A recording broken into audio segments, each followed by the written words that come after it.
잘 얘기해줬어. 오케이. 이 동아시아 국가들을 보통 동아시아 국가들 보통 일본이라든지 한국이라든지 대만 이런 나라들을 발전 국가라고 하잖아. 그지? 장동건 씨. 네, 교수님. 발전 국가가 뭐야? 음,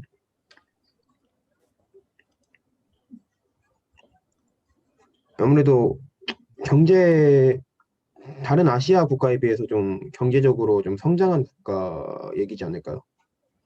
경제적으로 성장한 국가다. 네. 그렇지, 성장을 했지. 근데 정확한 데피니션은 아니야. 정호균 씨, 발전 국가가 뭐야? 한국 국가를 발전 국가라 부르거든. 발전 국가 뭐야? 저도 그 비슷하게 생각하는데 발전된 국가야? 네, 그냥 경제 사회적으로 발전된 국가인 것 같습니다. 이 모델이 뭐냐면 이거야. 이 발전 국가 모델은 사실은 일본을 모델로 한 건데 일본이 옛날에 전후에 경제 성장할 때 일본의 통상 산업성이 딱 중심이 돼가지고 해외 정보를 막 수집해. 그리고 지금은 자동차가 세계 시장에서 자동차가 잘 나갈 것 같아. 그러면 자동차를 국내에서 육성해야겠어. 토요타 같은 거지. 육성을 해. 하면서 돈이 부족해. 그러면 은행 금융자본이라는 이걸 끌어와줘.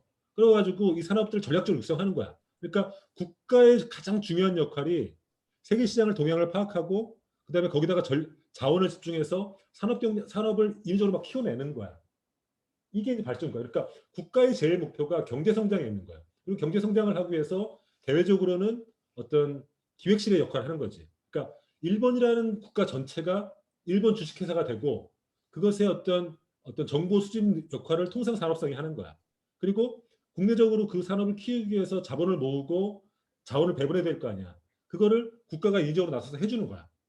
이 모델이 이제 미국 학자들이 볼 때 일본 국가가 보니까 전후 때 놀라운 경제 성장을 한단 말이야. 그래서 일본 국가가 하나의 자본 주식회사와 같이 움직인다 해서 발전 국가라 이름을 붙였는데 실제로는 이 모델이 더 잘 맞아드는 나라가 한국, 대만, 싱가포르 같은 나라야. 한국 예를 들어봐. 한국도 똑같지. 한국은 처음부터 이제 박정희가 들어온 다음부터 수출 전략을 펴는 거야, 그렇지? 국내 시장으로 그러니까 산업을 일으킨 게 아니라 해외 시장에 나가는 걸 목표로 산업을 일으켜. 왜냐면 국내 시장이 작으니까. 그럼 어떻게 했어, 한국에서? 금융자본 같은 것들을 어떻게 이 국가가 인위적으로 관치금융을 해가지고 일부 재벌들, 현대라든지 삼성이라든지 금성 이런 데다가 전략적으로 자원을 배분해 주는 거죠. 그죠? 그래가지고 불균등 성장을 일으켜 하는 거야. 그죠? 이런 식으로 경제를 일으킨단 말이야, 한국에서. 그래서 이런 식의 국가들, 대만도 마찬가지야. 싱가포르도 마찬가지고. 그러니까 국가의 가장 중요한 역할이 경제 성장에 맞춰져 있는 거야. 그리고 대내적으로는 관치금융을 통해서 자원을 불균등하게 배분해 주는 거지. 이게 이제 한국의 경제 성장 모델인데 이걸 그러니까 국제 정책에서는 이런 모델을 발전 국가라고 해. 그럼 당연하지. 그러면 당연히 우리는 지금 사회 정책을 하니까 사회 정책의 관점에서 봤을 때는 당연히 항상 경제 발전의 후순위를 밀리는 거죠. 그죠? 왜냐면은 경제 복지라는 것 자체가 어떤 그 사회의 어떤 자원, 그죠? 자원을 바탕으로 그것을 사람들한테 재분배해 주는 것이 복지정책, 사회정책의 기본인데 발전국가 때는 그 재원 자체가 부족하기 때문에 차관을 들이고 국민의 세금을 써서 1차적으로 경제 발전을 위해서 쓸 돈도 없는 거야. 그죠? 그러니까 발전국가에서는 경제 성장이 제일 목표니까 항상 복지라든지 사회정책 혹은 재분배 정책은 후순위를 밀리는 거죠. 그죠? 이런 식으로 발전한 국가들을 발전국가라고 하고 혹은 발전주의 복지국가라고 하는 거죠. 대표적인 나라가 한국, 대만 이런 나라들이 싱가포르 이런 나라인데 보면은 이쪽 그래프 보세요. 한국은 민주화 이후로 복지가 급성장해. 그러니까 한국은 두 번째 정도의 결절점이 있는데 1987년도 민주화된 이후로 경제 복지가 확충되고 그 다음에 IMF 이후로 다시 한번 복지가 재정비가 돼요. 그래서 한국은 1997년 IMF 외환위기 이후에 한국의 복지국가의 제도적 틀이 만들어졌다고 평가받아요. 왜냐하면은 역설적인데 1990년도 이후로 복지국가가 확장된 거는 민주화와 연결돼 있지. 왜냐하면 민주주의적 요구가 많이 되면은 민주화가 되면은 당연히 그 사회 자유화가 되고, 그다음에 예전에는 경제 성장을 이유로 사람들의 어떤 분배에 대한 욕구라든지 혹은 뭐 삶의 질에 대한 욕구를 억눌렀을 거 아니야. 기다려, 경제 성장해야 돼. 아직 우리 못 살아. 이런 걸로 갔는데 민주화가 되면 그런 요구들 더 이상 누를 수 없는 거지. 그죠? 그러니까 이제 복지가 확충되기 시작하고, IMF라는 상황은 굉장히 경제적으로 위험했지만은, 자원이 없었지만은, 또 한편으로는 너무나 구조조정이라든지 혹은 실업이라든지 이런 게 너무 심각하니까, 그때 우리나라 지금 어떤 제도가 만들어지냐면은 국민기초생활보장법이라는 게 만들어져요. 지금 우리가 하고 있는 국민기초생활보장제. 그러니까 어, 그 이전에는 어떤 제도였냐면은 그러니까 생활보호법이어서 그때는 굉장히 엄격하게, 즉 영국식처럼 노동을 할 수 있고 없고 이런 구분을 해가지고 노동을 하는 사람한테는 일 시키고, 아주 찢어지게 노동 못하고 일 못하는 사람들만 어, 돈을 주고 생계 지원을 했는데, IMF 이후로는 그런 걸 따지지 않고 일정 수준 이하면 누구에게나 생계급여를 주는 제도가 확립되거든요. 그게 국민기초생활보장법인데, 그 제도가 보장되면서 한국이 적어도 제도적 수준에서는 복지국가의 제도를 갖춘 걸로 평가받아요. 어쨌든 이런 단계가 있다는 거죠. 그래서 이 동아시아 발전국가의 특징은 일단은 경제를 우선하기 때문에 복지가 후순위로 밀리고, 그렇죠. 그 다음에 사회보장의 파편화라는 건데, 이건 나중에 좀 얘기할 텐데, 한국의 의료보험이 처음에 생겼을 때가 1977년도예요. 그때는 의료보험이라는 것들이 지금처럼 국민건강보험에 의해서 통합적으로 관리되지 않고 직장과 지역별로 따로따로 만들어져 있었어. 그래서 이 파편화 문제가 있었고, 그 다음에 아까 얘기했듯이 경제위기 이후로 오히려 복지가 확대되는, IMF 외환위기 이후에 오히려 복지가 확대되는 역설이 발생해요.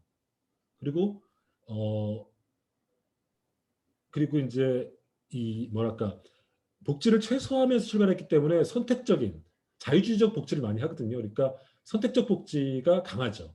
그다음에 당연히 경제 성장을 위주로 했으니까 여전히 지금도 남아 있지만은 반복지. 그러니까 여전히 지금도 분배냐 성장이냐 할 때 성장을 우선시하는 이런 경제 위기 때마다 이제 그런 담론이 커지잖아요. 그런 게 크다는 특징이 있어요. 그래서 우리는 이런 식의 모델인데, 이 밑에 표 한번 보세요. 이거는 그때 얘기했던 이제 산업화론을 비판하는 중요한 이론인데, 산업화론이 뭐였죠? 복지국가는 경제 성장에 일정 정도 이르렀을 때 복지가 된다, 뭐 이런 논리였는데, 이걸 보면은 국민소득이 1만 달러 됐을 때 그 나라 사회지수를 다 비교한 거야. 한국은 92년도 초반에 1만 달러가 됐는데, 그때 복지 지출은 3.1%밖에 안 됐어요. 근데 다른 나라들 보세요. 우리랑 비슷하다고 하는 미국도 78년도 때 1만 달러 됐는데 이미 13%가 넘어갔거든. 그죠? 뭐 스웨덴 나라 같은 경우는 80년도 1만 달러 됐는데 그때 27%거든. 그러니까 이건 뭘 얘기하냐면은 지금까지 동아시아 발전국가 모델에서 복지 지출을 축소하는 이유를 경제 성장, 선성장 후분배 이런 논리가 지배적이었단 말이죠. 그게 이론적으로 보면은 산업화론이죠. 복지는 경제 성장의 일정 수준이 이르렀을 때 복지가 되는 거라고 얘기했는데, 이 데이터를 보면은 1만 달러가 됐을 때, 만약에 그 논리가 맞다면은 1만 달러가 됐을 때 복지 지출은 거의 비슷해야 돼. 근데 국가마다 다 차이가 있죠. 그죠? 특히 한국이 낮아. 한국이 낮은 건 뭐냐면은 우리는 특별히 그런 어떤 경제 성장을 위해서 복지를 억누르는 그런 것들이 민주화 이전까지 굉장히 강했다는 거죠. 뭐 이런 걸 말해주죠. 그래서 우리가 지금 만든 체제는 그때도 얘기했다시피 저부담, 저복지 체제예요. 저부담 뭐예요? 복지는 한마디로 이거예요. 복지는 내가 복지국가라 얘기하지만은 조세 재정 정책을 얘기할 수 있어. 더 정확하게 표현하면은 복지국가 유래까지 얘기하면은 유럽식 조세 재정 정책이에요. 이 말은 뭐냐면 유럽에서 만든 조세 정책과 유럽에서 만든 재정 정책을 붙여놓은 게 지금의 복지국가라고 말할 수 있는 거예요. 그죠? 그러니까 복지국가는 사실은 조세를 통해서 세원을 마련하고 재정 정책을 통해서 복지를 하는 게 이 우리가 얘기하는 복지 모델이에요. 유럽 모델인데, 그런 측면에서 보면은 두 가지 측면에서 한국은 저부담, 즉 세금을 적게 내는 국가라는 거야. 그때도 잠깐 봤지만은 이 세금 부담, 아니 이거 지출부터 한번 보시죠. 지출부터 보면은 한국은 자주 얘기했지만은 10.4%. 그죠? 재정 정책 측면에서 10.4%야. OECD 평균 여기가 있죠. 21%. 한국은 OECD 기준으로 절반 정도로 가 있어. 이거는 우리나라가 계속 발전주의 복지국가로 성장해왔기 때문에 이런 데 고착되어 있는 거예요, 지금요. 두 번째, 그러면은 이런 저복지, 저지출은 사실은 저부담과 연결되는 거죠. 한국의 조세 지출은 아니 세금 부담, 그러니까 net personal average tax rate니까 개인이 평균적으로 내는 세금 부담이야. 이게 어느 정도냐면은 파란색은 이제 소득세야. 요거는 요 주황색은 이른바 사회복지세 혹은 각종 연금이라든지 이런 걸 내는 거야. 합치면 이제 전체 개인 조세 부담률인데 한국은 대개 한 15% 정도 돼 있어. 2017년 기준으로 17%, 15%. 사실 조금 더 많아. 조금 더 많은데 어쨌든 국제 기준으로 보면 한국은 한 15%, 20%가 안 돼. OECD는 평균 한 25% 정도 돼. 그러니까 한국은 이 기준을 보면은 세금을 평균 한 10% 포인트 정도 덜 내는 거죠. 그죠? 그러니까 한국은 이런 거야. 그러니까 그때도 얘기했지만은 어떤 지금의 체제라는 게 갑자기 만들어진 게 아니라 역사적인 맥락 속에서 만들어진 거거든. 그러니까 한국은 경제 성장을 복지 지출에 우선하면서 경제를 일으켜왔던 전통을 갖고 있기 때문에 그 과정에서 이런 거지. 그때도 잠깐 얘기했지만은 경제 성장을 하면 어쨌든 개인의 가처분 소득을 보장해줘야 돼. 그죠? 가처분 소득을 보장해줘야 되는데 그거를 세금을 걷어서 복지를 하는 방향으로 하지 않고 우리도 미국처럼 조세 지출을 통해서 복지를 가처분 소득을 보장해주는 식으로 정책이 발전돼 왔단 말이죠. 그러니까 조세 지출은 그때 얘기했죠. 그러니까 어쨌든 경제가 성장하면 사람들에게 가처분 소득을 보장해줘야 돼. 경제 성장의 이익을 나눠줘야 되는데 세금을 100만 원 걷기 부담스러운 거야. 그러니까 애초에 거둘 때 각종 조세 감면을 통해서 50%를 깎아주고 50만 원만 걷는 거에 익숙해지진 나가죠. 그죠? 그러니까 세부담이 적은 거야. 그러니까 이게 역사적으로 누적되다 보니까 우리도 미국 국민처럼은 아니지만은 조세를 내는 것에 대한 부담감이 굉장히 많은 나라인 거죠. 그래서 그게 고착되니까 국제적 기준으로 봤을 때 굉장히 개인 수준에서 세금을 적게 내는 나라에 속하는 거예요. 우리는. 그죠? 근데도 지금 세금 많다 그러죠. 세금 많다 그러죠. 세금이 많은 이유는 뭐냐면은 세금이 많다고 얘기하는 건 뭐냐면은 여러 가지 이유죠. 왜냐하면 살기 힘든 것도 있고 또 한편으로는 세금을 냈을 때 나한테 돌아오는 느낌이 없기 때문에 그런 것도 있어요. 그죠? 세금을 만약에 많이 내고 나한테 돌아오는 게 많으면 세금 많다는 느낌이 없는데 기존의 이렇게 거둔 세금을 주로 어디다 썼냐면은 도로 닦고 댐 건설하고 이런 어떤 인프라를 하는 경제 성장의 인프라를 건설하는 데 썼기 때문에 이 세금이 나한테 돌아오는 느낌이 없는 거야. 그러니까 세금을 더 이상 못 걷는 거지. 그리고 그게 이제 사회지출에 적은 사회지출로 드러나는 거죠. 그러니까 적게 걷고 적게 지출하니까 역시 복지 효능감이 없으니까 더 거를 수 없고 이런 악순환이 벌어진 거죠. 그죠? 그러니까 우리가 만약에 복지국가로 만약에 가고자 한다면은 선순환은 어떻게 해야 되냐면은 복지 효능감을 높여줘야 돼. 그러니까 국가가 조세 지출을 통해서 조세 지출이 아니라 재정 지출을 통해서 무언가 복지를 많이 해줘야 돼. 그러니까 가장 대표적인 게 지금 가장 필요한 사회 서비스 같은 거 있잖아. 양육이라든지 보육이라든지 국공립 이런 걸 많이 개선해주고 그다음에 요양 같은 것들 이런 것들을 해주면은 이게 세금에서 왔다는 느낌이 오면은 사람들이 세금을 더 낼 용의가 있거든. 그래서 이렇게 되면은 세금을 더 내게 되고 더 낸 세금으로 더 복지를 해주고 이런 선순환이 일어난다면은 우리도 이 상승 국면으로 갈 수 있거든. 근데 이제 이 상승 국면으로 갈지 아니면 지금처럼 악순환 고리로 갈지는 사실은 선택의 문제인 거죠. 어떻게 될지 모르는 거죠. 어쨌든 이렇다. 우리는 지금 이런 체제다. 그러면은 우리는 어떻게 여기까지 왔는가? 그 얘기를 이제부터 시작해 보죠. 한국의 이제 복지국가는 사실은 1961년도 박정희가 이제 집권하면서 이제 제도적인 이제 법적인 기반이 마련되는데 박정희가 집권하고 제일 먼저 뭘 만들었냐면 생활보호법이라는 걸 만들어. 생활보호법이 뭐냐면은 한국판 푸어로 같은 거야. 한국판 구민법 같은 거야. 구민법. 그리고 이제 아동복리법, 윤락방지법 이런 걸 만드는데 생활보호법 그때 만들 때 어떻게 했냐면은 근로무능력자, 그 다음에 그러니까 푸어로도 뭐였죠? 영국식의 푸어로도 빈민법도 구민법도 노동을 할 수 있냐 없냐를 구분한 다음에 노동을 할 수 없는 사람들은 국가가 최소한의 도움을 주고 일을 할 수 있는데도 일하지 못하는 사람들은 가둬서 노동을 시키죠. 그죠? 이런 체제였단 말이에요.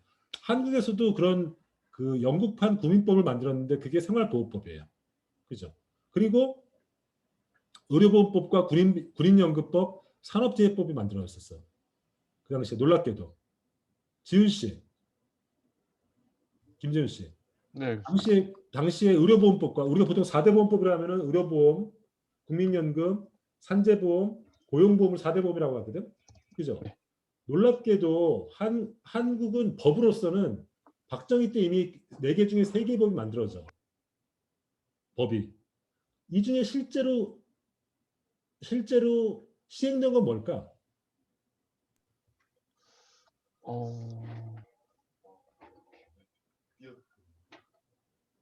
군인연금법일 것 같습니다. 군인연금은 시행됐지. 당연하지. 국민연금은 군인들의 충성을 확보해야 되니까. 네. 그리고 자기가 군인 출신이니까. 군인연금 도입됐어. 하나 더 있어. 또 뭐가 도입됐을까?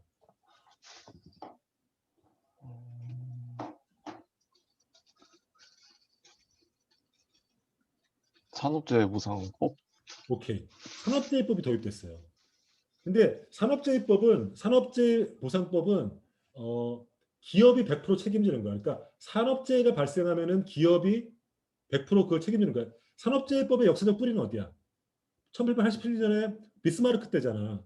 비스마르크가 그때 산업재해법, 그러니까 산업재해법을 만든 이유는 노동자들의 공산화를 방지하기 위해서 만드는 거잖아. 국가가 노동자들의 아버지 같은 입장에서 만들었잖아. 그럼 박정희 때는 왜 산업재해 보상법을 실행에 옮겼을까? 지훈 씨.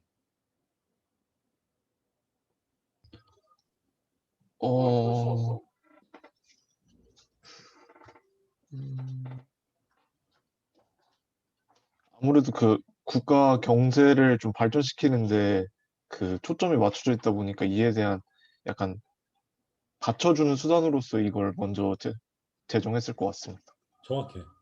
산업재해법은 경제 성장에 유익하다가 봤던 거지.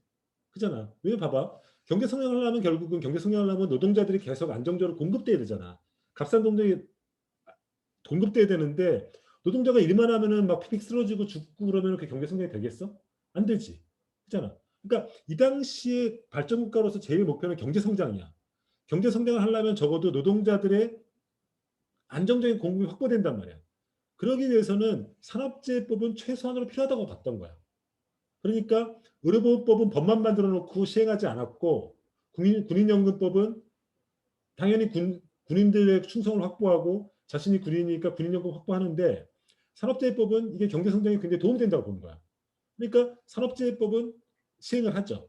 그리고 심지어 산업재해법은 기업주가 100% 부담하도록. 그러니까 이거는 어떻게 보면은 굉장히 후한 제도를 만들어야 생각하지만은 사실은 그런 건 아니야. 아까 얘기했듯이 노동자들이 안정적으로 공급됨으로써 경제 성장의 어떤 순항을 위해서 제도를 도입하는 거죠. 그죠? 그래서 우리나라는 최초로 도입된 사회보험이 산업재해법이에요.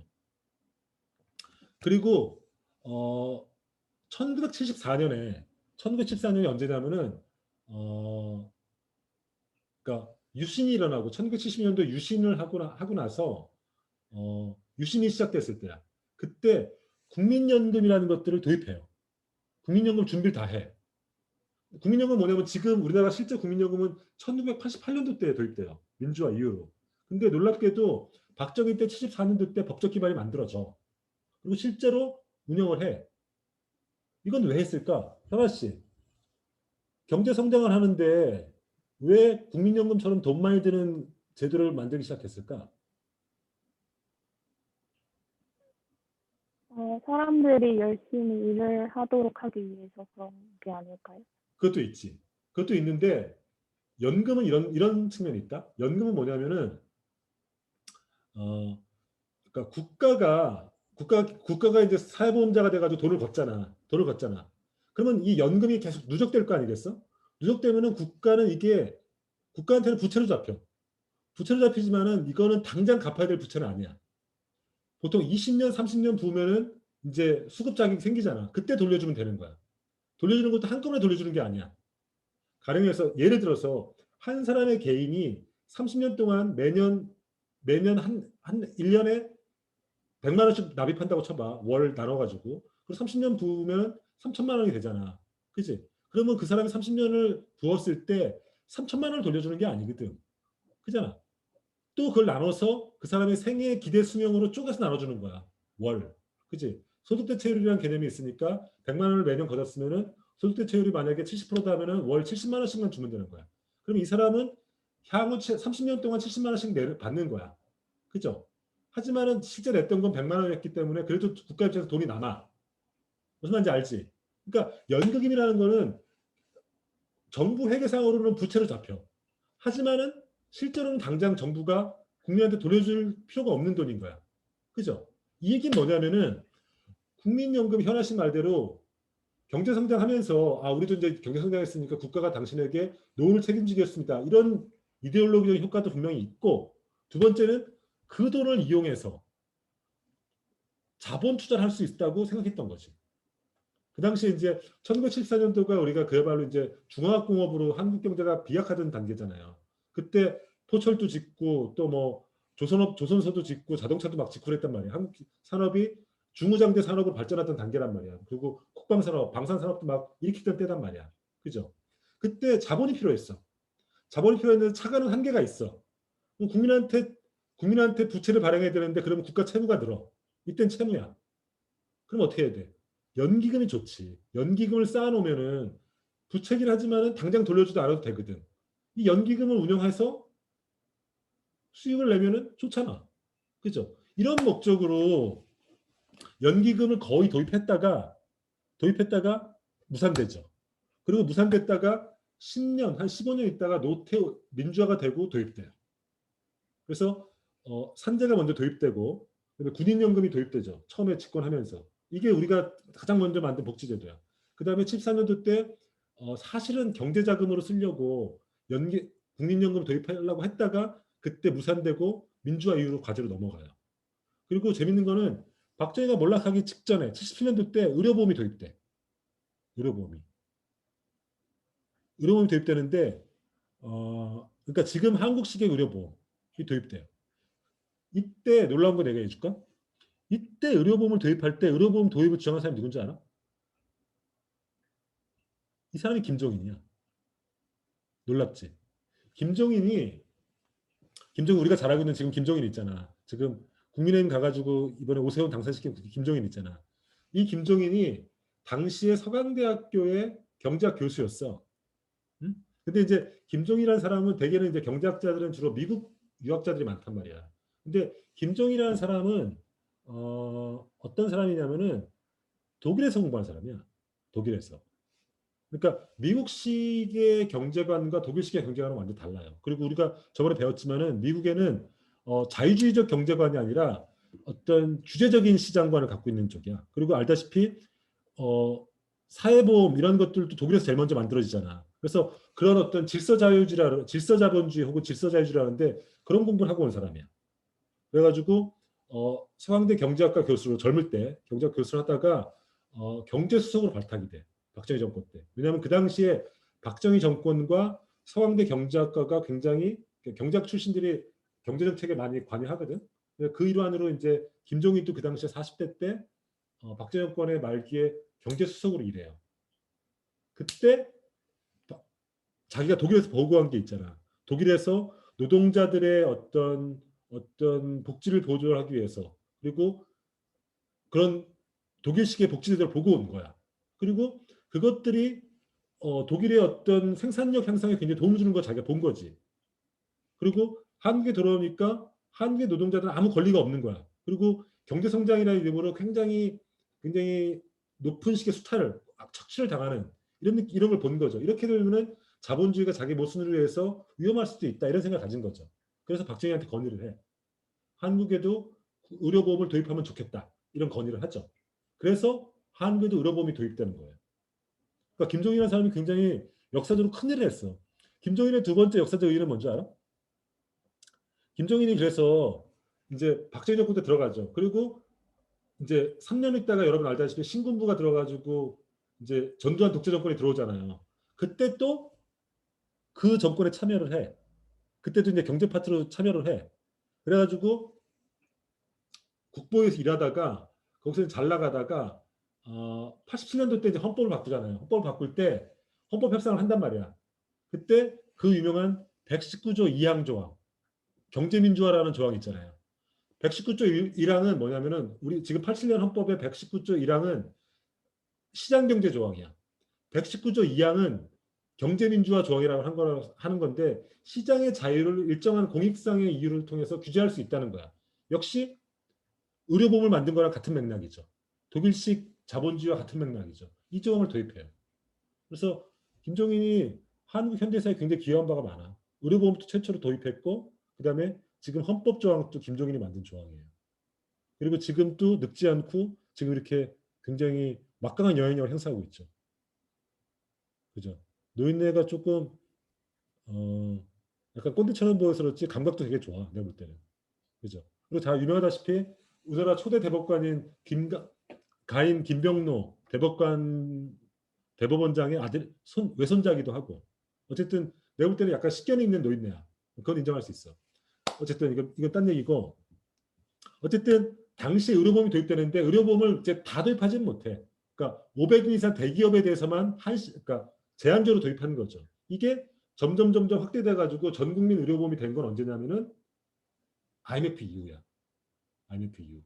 그러니까 어쨌든 박정희 때 어쨌든 제도의 어떤 기본적 틀들이 마련돼요. 근데 이제 그것이 이제 내실화되는 거는 이제 더 많은 시간이 필요한 거죠. 어쨌든 한국은 이런 식으로 복지제도의 맹아들이 혹은 제도적 법적인 어떤 기반들이 이런 식으로 만들어졌다는 거. 그리고 이제 전두환이 오는 거죠. 전두환이 올 때는 사실은 뭐 복지 정책에서 큰 기여한 바는 없어. 큰 기여한 바는 없고 약간씩 법을 손보는 거죠. 그리고 실제 복지 제도가 확충되기 시작하는 거는 노태우 때부터예요. 왜냐하면은 이때 민주화가 오는 거죠. 민주화가 오면서 사실은 민주화와 복지는 같이 갈 수밖에 없어. 당연하지 않겠어? 그죠? 민주화라는 것들이 결국은 국민의 의사를 정치에 반영하는 건데 그럼 국민의 의사가 반영되면은 복지에 대한 요구로 들어갈 수밖에 없을 거 아니야. 그죠? 그러니까 민주화가 되면서 복지 요구가 같이 커나가는 거죠. 그리고 1980년도 때 알지 모르겠는데 1980년도 6월 달에 6월 항쟁이 일어나고 87년 6월 항쟁이 끝난 바로 다음에 노동자 대투쟁이라는 게 일어나요. 울산이라든지 거제도 이런 우리가 대규모 사업장을 중심으로 노동자 대투쟁이 일어나.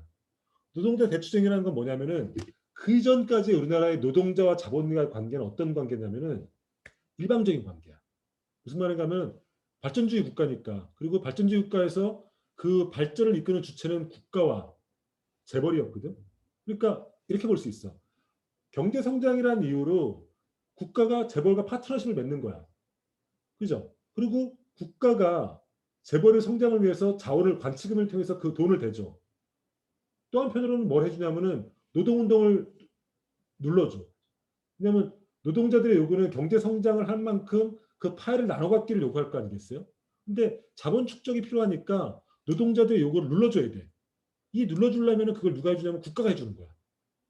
그리고 그 대가로 국가는 자본으로부터 뭘 받냐면 재벌로부터 뭘 받냐면은 정치 자금을 받는 거예요. 이런 식의 한국식의 발전국가가 운영돼 왔었어요. 근데 그 균열이 언제서 나냐면은 87년 6월 항쟁 이후로 7월 8월이 되면서 울산 조선소 같은 데가 있죠. 현대 같은 데가 있죠. 그다음에 거제도도 대우조선소 이런 데가 있잖아. 이런 데서 더 이상 못 참겠다. 더 이상 경제성장의 파일을 자본가가 독식하는 거 이런 못 참겠다. 우리도 나눠줘. 그래가지고 임금이 급격하게 높아지죠. 그러니까 노동자의 파업이 전국적으로 일어나면서 임금이 급격하게 높아져요. 그러면서 지금 구조가 뭐냐면은 대기업 정규직 중심으로의 어떤 강고한 어떤 복지라든지 근로조건을 중심으로 하면서 임금이 높은 구조와 그리고 주변부 노동자들 이런 것들이 생기는 어떤 맹아들이 이렇게 만들어지는 거죠. 어쨌든 이런 게 되는 거죠. 그리고 88년도 때 의료보험 아까 얘기했듯이 국민연금이 이렇게 도입되는 거죠. 근데 이때 의료보험은 약간 미흡해. 이때는 아까 처음에 도입됐을 때 의료보험은 뭐였냐면은 박정희 때 의료보험 도입됐을 때는 500인 이상 대기업을 중심으로 도입됐었어요.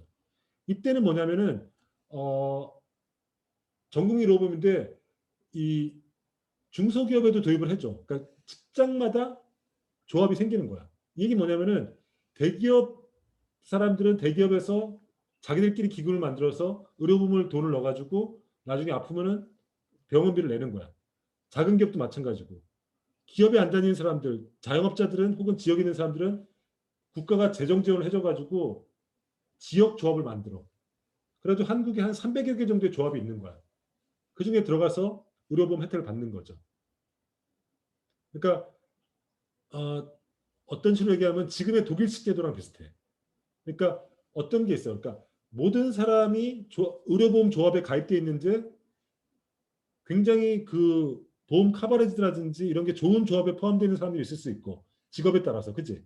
대기업 조합에 있는 사람들은 굉장히 의료보험 그 커버리지가 좋았을 거 아니야. 근데 시골 깡촌에 굉장히 농촌 지역의 조합에 가입되어 있는 사람들은 굉장히 그 커버리지가 낮겠지. 이런 식으로 같은 의료보험에 포함되어 있지만은 이 격차가 존재하는 이런 식의 의료보험이었어요. 이게 전 국민 하나로 통합되는 거. 지금과 같은 체제가 만들어지는 게 DJ 때예요. 그죠? 그러니까 이런 식으로 의료보험도 계속 이렇게 조금씩 발전해 나가는 거라고 볼 수 있죠. 이러다가 IMF가 와요. IMF가 오죠. IMF의 역사적 의의는 뭐냐면은 이른바 한국식 발전국가. 다시 뒤집어 얘기하면은 박정희 모델이라고 하는 거.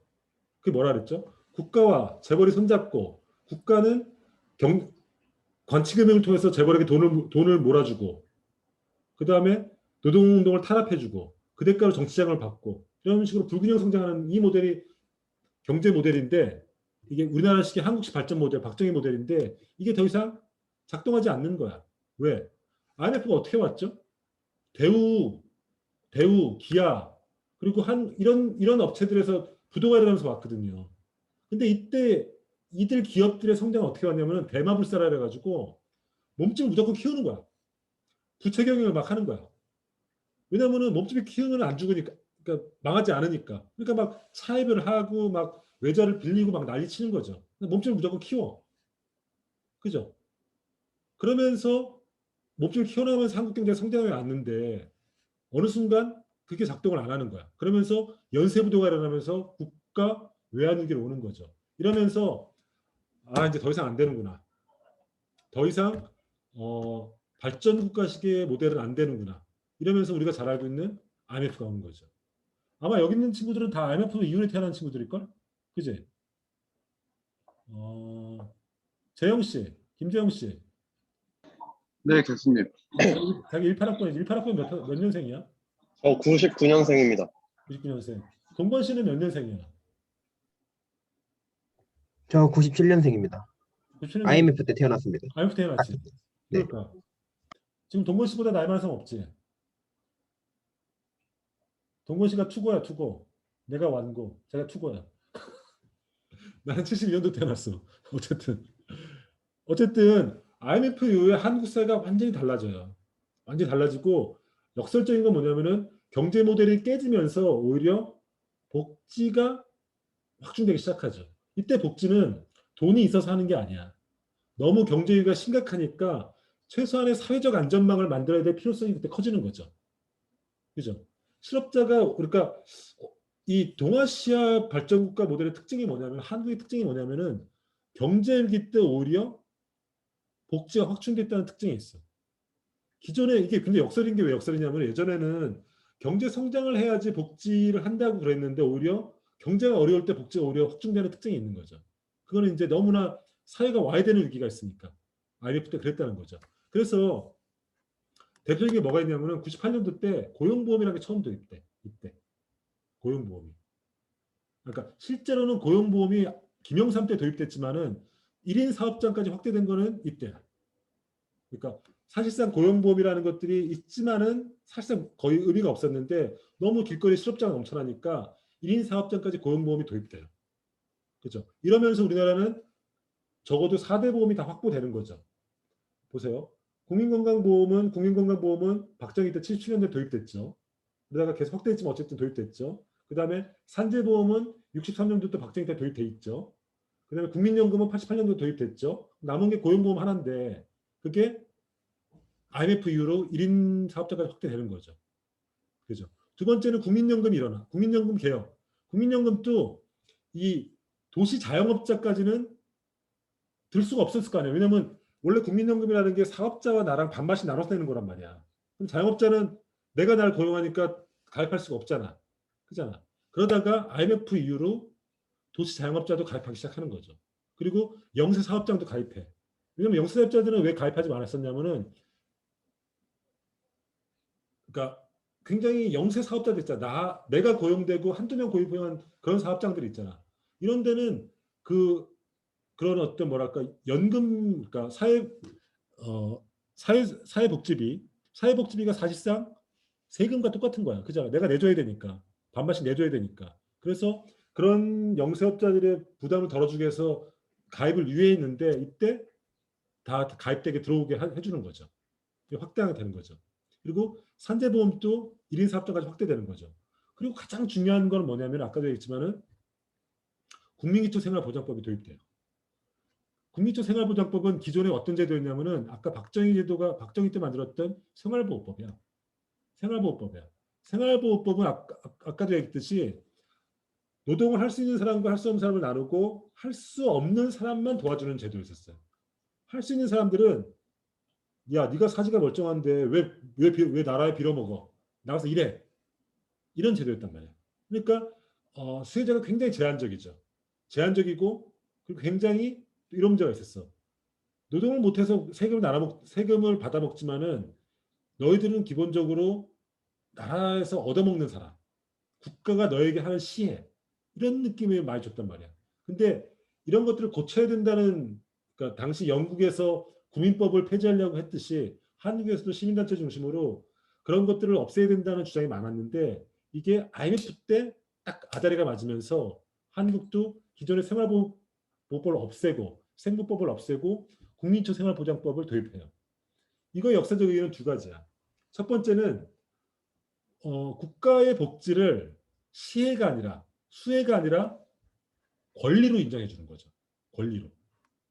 그러니까 국민이 국가로부터 생계급여를 받는 거는 국가가 개인에게 해주는 시혜가 아니고 사회권에 근거한 권리라는 거야. 이 법으로 돼 있어요. 굉장히 중요한 인식상의 전환이잖아. 그잖아. 완전히 새로운 발상의 전환이죠. 복지가 더 이상 시혜가 아니라 권리다. 이건 굉장히 다른 얘기야. 이렇게 돼 있고 두 번째 또 중요한 의의는 뭐냐면은 노동을 할 수 있느냐 할 수 없느냐의 이 조건을 따지지 않아. 생활보조법에서는 노동을 할 수 있냐 없냐 조건을 따지잖아요. 근데 국민기초 생활보장법에는 국가로부터 도움을 받는 것이 개인의 사회권에 근거한 권리이기 때문에 어려운 사람은 그냥 국가에 자기 권리로서 국가에 요구할 수 있다는 거야. 나 힘들어. 나 좀 도와줘. 할 수 있다는 거야. 그러니까 그거는 무슨 말인가 하면은 노동을 할 수 있고 없고가 그 수혜의 조건이 되지 않는다는 거죠. 굉장히 중요한 질적 차이죠. 기존의 생보법에 비교해 봤을 때. 그리고 국민기초 생활보장법이 2000년도에 도입되면서 한국은 역사적으로 적어도 복지국가의 제도적인 틀, 그것이 얼마나 내실 있고 얼마나 관대한지는 별개로 두고 제도를 라는 측면에서는 제도는 다 갖췄다고 평가받기 시작하는 거죠. 2000년대 초반에. 그죠? 그래서 복지국가를 평가할 때 DJ 때 한국이 복지국가의 어떤 조건을 갖췄다고 평가받아요. 이런 이유 때문에. 그리고 두 번째, 복지 측면에서 DJ를 평가할 수 있는 두 번째는 사실은 국민건강보험 일원화예요. 아까 내가 얘기했지만 처음에 국민건강보험된 건 77년도야. 77년도인데 이때는 그때 아까 얘기했지만은 여러 개의 조합이 있었어요. 그래서 민주화 이후로 이제 정부가 재정을 투입하면서 지역조합도 이제 막 만들게 했는데 격차가 커. 격차 큰데 그러면 같은 국민인데도 어떤 사람들은 굉장히 커버리지가 많은 보험을 받고 어떤 사람들은 감기약 정도밖에 커버리지가 안 되는 보험은 굉장히 국민 간의 차이가 있는 거잖아. 그렇잖아. 이거는 문제가 있잖아. 그래가지고 이것도 고치자는 의견이 많아서 그때 지역 의료보험과 그 당시 이제 조합이 한 2, 300개 있었어요. 지역 의료보험과 직장 의료보험을 서로 통합시켜요. 하나로. 그래서 한국 국민은 모두 하나의 기금을 통해서 건강을 보호받는, 그렇게 됨으로써 어떤 효과가 있을까? 윤시영 씨, 네, 국민건강보험이 하나의 기금으로 운영된다는 게 어떤 의미가 있을까? 어, 일단 시민들로부터는 소속감 같은 것들을 느낄 수 있을 것 같고, 음, 국가 재정적으로 봤을 때는 재정을 아낄 수 있는 그런 효과가 있을 것 같습니다. 그렇죠. 아까 잘 얘기했듯이 하나의 국민이라는 이런 어떤 소속감, 연대감을 만들어줄 수 있고, 그죠? 그다음에 이 보험 급여 간의 혹은 보험 수혜 간의 차이를 좀 없앨 수도 있고, 그죠? 여러 가지 효과가 있었던 거죠. 그래서 이걸 이뤄낸 거예요. 그래서 이런 체제, 이거를 이제 국가가 사업자가 되는 체제인데 이 체계가 세계에서 가장 좋다는 거 아니야. 오바마가 맨날 부러워했던 제도가 이 제도인 거죠. 이 제도가 사실은 대만이랑 우리나라가 이런 제도예요. 이런 제도. 국가가 하나의 단일 사업자가, 단일 보험자가 돼서 하나의 기금으로 다 보험을 받고, 그리고 국민들에게 아프면 보험 커버리지 해주는 거죠. 이때 효과는 재분배 효과도 있어, 사실은. 아픈 사람, 모든 국민의 돈을 받아서 이제 아픈 사람을 해주니까 건강한 사람의 돈을 아픈 사람한테 이전해주는 소득 재분배 효과도 생기는 거죠, 사실상. 이렇게 하나의 기금으로 만들므로써. 그죠? 이 제도. 그러니까 한국은 사실은 건강보험을 보면은 독일식 이런 다양한 기금, 다양한 조합제도에서 이제 국가기금으로 이렇게 발전하는 거라고 볼 수 있는 거죠. 이게 한국에서는 IMF 때 일어나요. 그래서 한국은 복지라는 측면에서 어떤 의미에서 축복일 수도 있어요. 왜냐하면 그 전에 미흡했던 거, 없었던 제도가 완비되거든요. 그죠? 여기 노무현 때까지만 얘기할게. 일단 먼저. 그리고 이제 노무현 정부 때가 와요. 노무현 정부 때 역사적 의의는 뭐냐면은 일단 제도적인 측면을 보면은 근로장려세제가 도입돼요. 이때. 장진 씨, 네, 근로장려세제가 뭐야? 자세히는 모르겠는데 그냥 대충 알고 있는 음. 걸로 얘기하면은 음, 좀 임금을 덜 받는 국민은 음, 그 장려세를 조금 더 많이 받고 음, 임금을 조금 비교적 많이 받는 국민은 그 장려세 점점 이렇게 장려세가 줄어드는 음. 그런 제도를 알고 있는데 맞아. 이게 정확하게 맞는지 잘 모르겠어요. 맞아. 정확한 제도야. 자기들 알바 해본 사람들 알 거야. 알바 해본 사람들은 월말에 한 5월 달에 6월 달에 근로장려세제 신청하라는 거 나오지. 해봤지? 거기 들은 사람 해봤을 거야. 이거 하려면은 세대 분리를 해야 되는데 맞지? 세대 분리 해야 되지 않아? 예빈 씨. 네, 근로장려세대 신청해봤지? 네. 그거 당신은 작년도 소득이 너무 적으니까 돈을 환급해준다 이렇게 나오지. 네. 그런 거야. 그 세대 분리 했었나 부모랑? 네네. 제가 받으면 부모님이 못 받아요. 그러니까 근로장려세대 받으려면 세대 분리 해야 되잖아, 그지? 네네. 맞아. 세대 분리를 하면 이런 거야. 근로장려세대는 뭐냐면은 봐봐 이런 거야. 일정하게 소득을 벌면은 우리나라는 소득을 일정하게 넘었으면은 소득세를 내잖아, 그잖아. 일정한 소득을 넘으면 소득세를 내게 돼 있어. 소득에 버는 거에 세금을 내도록 돼 있어. 근로자들 세대는 거꾸로야. 나의 소득이 여러분처럼 알바를 하면 소득이 일정하게 미할 거 아니야.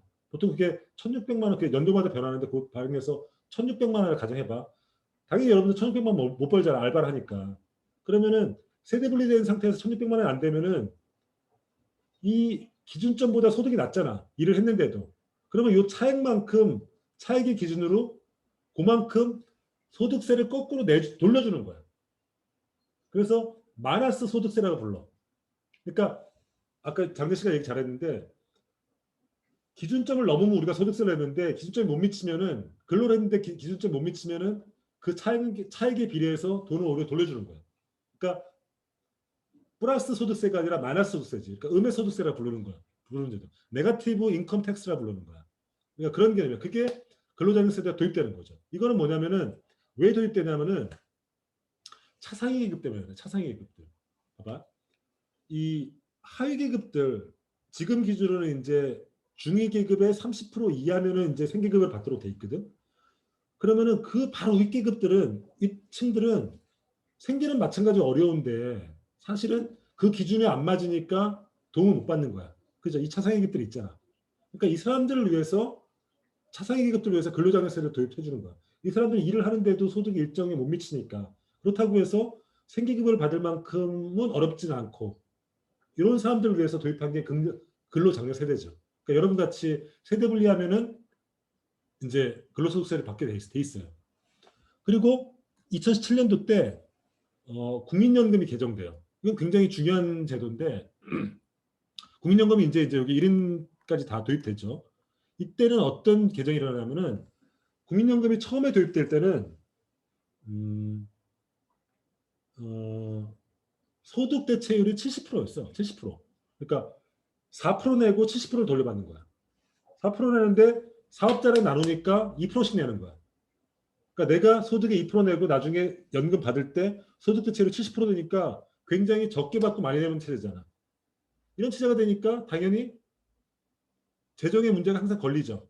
곧 고갈 이렇게 되는 거야. 왜냐하면 당시 왜 이렇게 제도를 후하게 만들었냐면은 1988년 때 국민연금을 도입할 때 왜 이렇게 후하게 만들었냐면 사람들이 국민연금이라는 것들이 그 당시에 없었지. 그 당시에 연금 대책이라는 건 뭐였냐면은 자식 교육. 자식을 명문대 보내서 혹은 자식 교육 잘 시켜서 자식이 벌이하면 용돈 주는 게 연금 대책이었어. 또 하나는 부동산. 이런 것들이 연금이었기 때문에 지금부터 내 가지고 30년 부어가지고 정부한테 내 돈을 받는다는 개념, 이런 보험 개념이 굉장히 약했단 말이야. 그죠? 그러니까 연금을 사람들이 잘 안 내려고 그래. 그러니까 그런 사람들이 유인해야 되니까 굉장히 후한 조건, 일반 삼성생명이라든지 동부생명보다 후한 조건을 주는 거야. 그게 뭐냐면은 적게 내고 많이 받는 체제야. 4% 내는 거야. 실제로는 2%만 내지. 기업에서 2% 내주니까. 2%만 내고 나중에 70만 원 돌려받는 체제야. 그러니까 연금 고갈이 눈에 보듯이 뻔하죠. 그죠? 그러니까 연금 개정이 우리나라가 일어나는데 이때 노무현 때 이때 2차 개정이 일어나. 이때는 지금 체제로 만들어져. 9%를 내고 소득 대체는 40%. 그러니까 소득의 9%를 내야 돼. 그리고 소득 대체율은 40%로 낮아져. 이때 이걸 주도했던 사람이 누구냐면은 유시민 장관이야. 그 당시. 그리고 그걸 받아줬던 야당의 후보가 박근혜고. 그죠? 어떻게 해서 유시민도 그런 면에서 굉장히 큰 기여를 한 거야. 왜냐면은 정치인들의 연금 절대 못 건드려. 그잖아. 내가 그때 얘기했잖아. 락인 효과라 그래가지고 연금 같은 경우는 한 번 만들어지면 절대 건들지 못하거든. 왜냐면 노인 입장에서는 자기 용돈을 깎는 거니까 건들 수 없잖아. 근데 당시 유시민이 이걸 해내. 그래서 유시민이 굉장히 굉장히 큰 역사적 의의가 있는 사람이에요. 두 번째는 마지막은 이것도 유시민이 한 건데 기초노령연금, 지금으로 따지면 노인연금, 기초연금이 이때 도입돼요. 왜냐하면 연금을 만들었어. 원래는 서구에는 어떻게 만들었냐면 서구 같은 경우는 어떻게 연금이 발전하냐면은 스웨덴이나 영국 예를 들면 이렇게 발전해. 처음에는 노인을 위해서 세금으로 기초적인 최소한의 돈을 주는 기초연금이 먼저 마련돼. 그게 이제 이른바 1층 연금이라는 거야. 근데 이제 그 돈이 적잖아. 적으니까 그걸로는 노후 보장이 안 되니까 사회보험 형태로 국민연금이라는 걸 만들어. 그게 2층 연금이야. 그러니까 해외에서는 외국 같은 경우는 먼저 기초연금이 만들어지고 그 금액이 적으니까 소득 비례의 사회연금으로 사회보험으로서 연금이 만들어지거든. 한국은 거꾸로야. 한국은 먼저 국민연금이 먼저 만들어지고 근데 그것만 갖고는 노후 보장이 안 되는 거야. 그러니까 세금으로 모든 노인 65세 노인 이상들에게 최소한 그 당시 아마 30만 원이었을 거야. 최대 20만 원. 최대 20만 원을 주는 연금, 기초연금이 이때 만들어져요. 지금은 기초연금이라고 부르고 그 당시는 기초노령연금이라고 부르죠. 지금은 이제 30만 원까지 올리는 게 아마 쟁점일 거예요. 지금은. 그러면 김민지 씨. 네. 외국에서는 기초연금이 먼저 만들어지고 세금으로 하는 기초연금이 만들어지고 조금 지나서 국민연금이 만들어지는데 왜 한국은 거꾸로 됐을까? 먼저 국민연금이 먼저 만들어지고 그게 운영되다가 왜 기초연금이 나중에 만들어졌을까? 점점 그 노인 인구가 많아져서 그런 거 같아요. 그 이유도 있지. 그 이유도 있는데 더 중요한 거는 뭐냐면은 그 일도 있고 노인이 많아지는데 점점 국민연금만 갖고는 생계가 보전이 안 되는 거야. 그러니까 기초연금을 주는 거죠. 그 일도 있는데 더 중요한 이유는 뭐였냐면은 정부 재정을 안 쓰려는 거였었어요. 왜냐면은 기초연금은 재정으로 나가는 거잖아. 세금으로 나가는 거잖아. 1인당 65세 노인 1인당 20만 원씩 주는 건 세금으로 하는 거야. 국민연금은 세금으로 하는 게 아니야. 국민연금은 가입자들의 보험료로 하는 거야. 국가 재정이 안 들지 그거는. 그렇잖아. 그러니까 발전국가에서는 먼저 돈이 안 들어. 노후는 보장해줘야겠는데 세금으로는 못 하겠어. 재정은 딸리니까. 그러니까 먼저 가입자의 보험료로 해주는 국민연금이 먼저 도입되는 거야. 그죠? 그러면 국가의 재정 부담은 없잖아. 왜냐하면 이거는 가입자의 보험료로 운영되는 거니까. 기금을 만들어서 운영되니까. 그러다가 이것만 갖고는 안 되겠어. 노인 인구가 많아지고 노인 빈곤이 커지니까 이거는 안 되니까 1층 연금으로 다시 만드는 거죠. 그게 기초연금이라는 거예요. 이것도 유시민 때 만들어져요. 유시민이 복지부 장관 할 때. 그리고 같이 만들어지는 게 노인 장기 요양보험인데 이건 뭐냐면은 치매. 그러니까 지금은 이게 노인 장기 요양보험 뭐냐면은 노인이 많아지면은 치매에 걸린 사람들이 많잖아. 그죠? 치매 걸리거나 요양을 할 필요가 있을 때 느끼잖아. 그죠? 그러면 국민연금과 별도로 이 치매 노인들의 어떤 나중에 요양을 위한 기금을 따로 마련할 필요성이 있었어. 그래가지고 그 기금을 따로 만드는 거야 이때. 그러니까 대개는 주요 타겟은 치매 노인들이지. 치매 노인들이 되면 집에서 돌볼 수가 없잖아. 그렇다고 해서 건강보험으로 하기에는 너무 재정 부담이 크잖아. 그러니까 그런 치매 걸린 노인들을 위한 따로 기금을 만드는 거죠. 이게 노인 장기요양보험이에요. 그래서 지금 어떻게 되냐면은 건강보험료를 거둘 때 같이 나와. 그래서 건강보험을 내면은 장기요양보험을 같이 내야 돼. 그래서 이 제도가 이때 만들어지는 거죠. 그죠? 그래서 이런 식으로 우리나라가 제도가 이런 식으로 이제 만들어져 왔다는 거죠. 전체적인 그림은 뭐냐면은 경제 성장을 위해서 복지를 억제하는 나라였다가 민주화가 되고 IMF가 되면서 복지 제도적 틀들이 만들어지는 거야. 점점 내실화되는 모습이라고 할 수 있죠. 그죠? 그럼 제가 너무 말을 많이 했는데 그럼 잠깐 쉬었다 가시죠. 그러면 4시 한 15분까지 쉬었다가 그때 보시죠. 오케이? 그때 보시죠.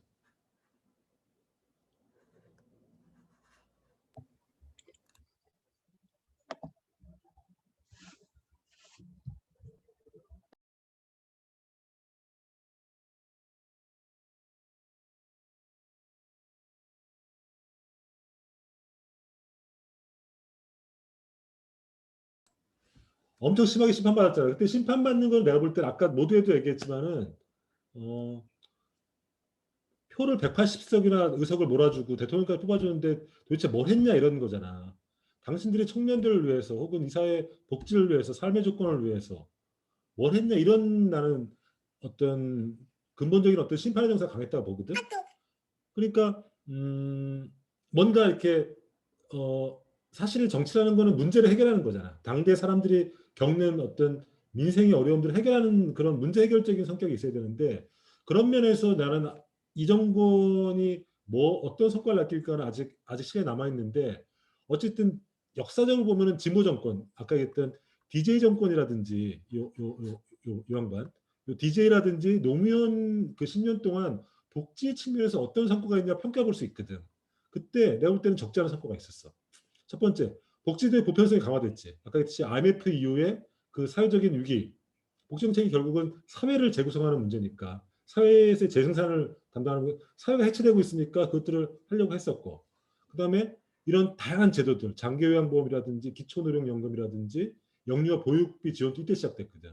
그 다음에 지금 사회서비스라고 하는 것도 이때 많이 도입됐어요. 이런 성과가 있고 그 다음에 국민기초생활보장법으로 대표되는 복지는 시혜가 아니라 권리다.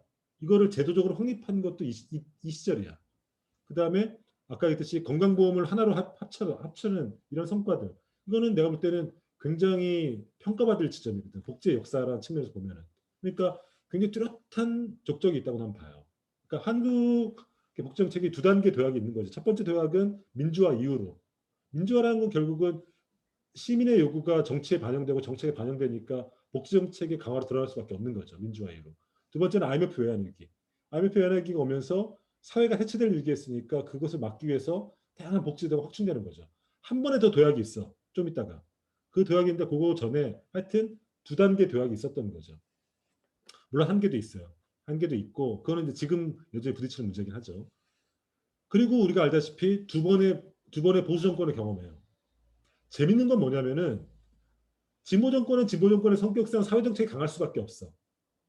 그리고 선성장 후복지에서 복지를 상대적으로 강조하는 성격일 수밖에 없어. 이념적으로. 그러면 다시 보수 정권에 들어왔을 때는 다시 우리나라 발전국가 갖고 있는 그런 역사적인 관행, 전통으로 회귀할 가능성이 있잖아. 경제를 더 우선시해야 될 것 같잖아.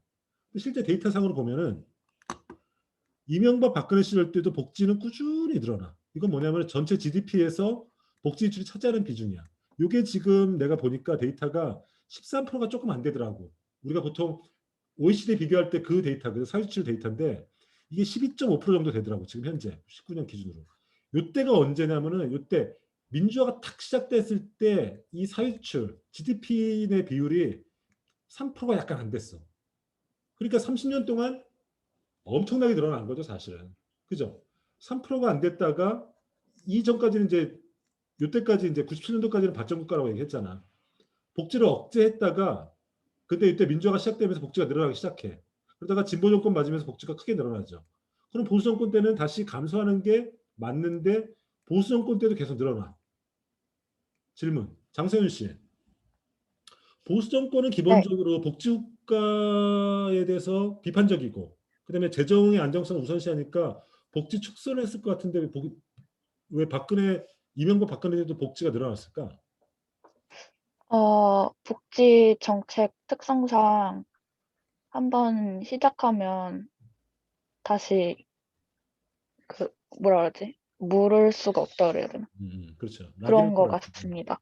그렇죠. 잘 말했어요. 그 효과가 있는 거죠. 한번 제도를 시작해 놓으면 아까 얘기했듯이 진보 정부 때 다양한 제도들이 도입됐잖아요. 뭐 장기요양보험이라든지 국민초생활보장법이라든지 뭐 영유아 이런 거 도입됐거든. 이게 도입되면은 이게 거슬기 힘들어. 왜냐하면 이게 이해관계자가 딱 생기거든. 이걸 받아서 좋은 사람들이 생긴단 말이야. 그러면 줬다가 우리가 애초에 안 주는 건 상관없지만 줬다 뺏는 거는 진짜 짜증나는 일이잖아. 그죠? 이게 줬다 뺄 수는 없어 거의. 그러니까 이제 제도를 한번 주기 시작하니까 계속 가는 그 관성이 있는 거고 첫 번째. 두 번째는 내가 볼 때는 거시적으로 봤을 때는 한국이 복지 수요가 많아지는 거지. 저출산이 문제가 생기고 고령화가 생기고 양극화가 생기고 뭐 이런 문제들이 생기니까 이제 복지의 수요 자체가 늘어나는 측면도 있고 세 번째 중요한 요소는 뭐냐면은 선거 경쟁이야. 선거 경쟁.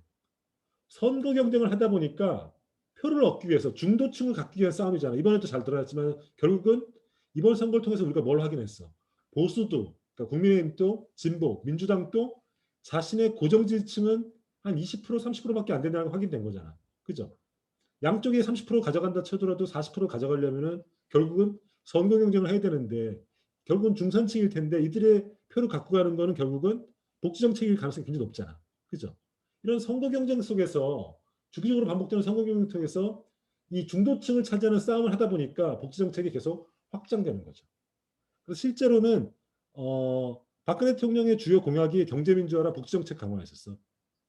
박근혜 대통령 기억날지 모르겠지만 그 당시에 증세 없는 복지 정책이 박근혜 대통령의 선거 공약이었어.